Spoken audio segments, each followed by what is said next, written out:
मिशा अगरवाल एक social media influencer जिने लाखो लोकांचं मनोरंजन केलं. पण तिचा व्हिडिओवरील व्ह्यूज कमी झाले, फॉलोअर्स घटले आणि ती तुटून गेली. 24व्या वर्षीच तिने टोकाचं पाऊल उचललं. पण खरंच फक्त फॉलोअर्स कमी होणं इतकंच महत्त्वाचं होतं?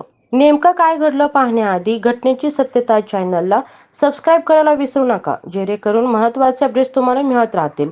चला जाणून घेऊया. आजचं युग सोशल मीडियाचं युग आहे, पण जेव्हा व्हर्च्युअल जगाचं व्यसन वास्तव्यावर हावी होतं तेव्हा परिणाम भयानक असतो. असंच काहीसं घडलं आहे मिशा अगरवाल या 24 वर्षीय सोशल मीडिया इन्फ्लुएन्सर सोबत. मिशा इंस्टाग्रामवर सक्रिय होती. Video, trading reels, fashion tips सर्व काही ती शेअर करत असे. तिचं स्वप्न होतं मिलियन फॉलोअर्स. मग मागील काही आठवड्यापासून तिचे व्ह्यूज आणि फॉलोअर्स सतत घटत होते.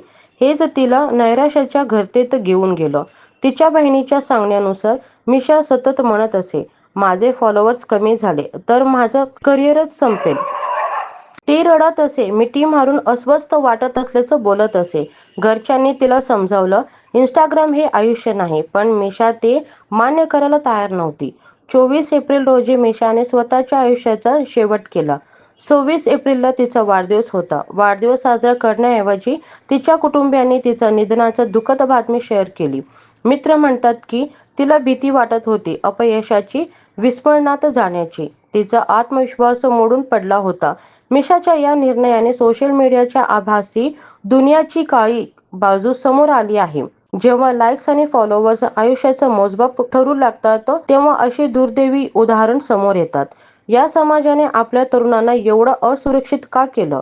सोशल मीडियावरची आकड्यांची शर्यत खरंच आयुष्याहून मोठी आहे का? आणि सर्वात महत्त्वाचं, आपण आपल्या जवळच्यांना खऱ्या अर्थानं ऐकतो का? तुमचं मत काय आहे? कमेंटमध्ये नक्की सांगा.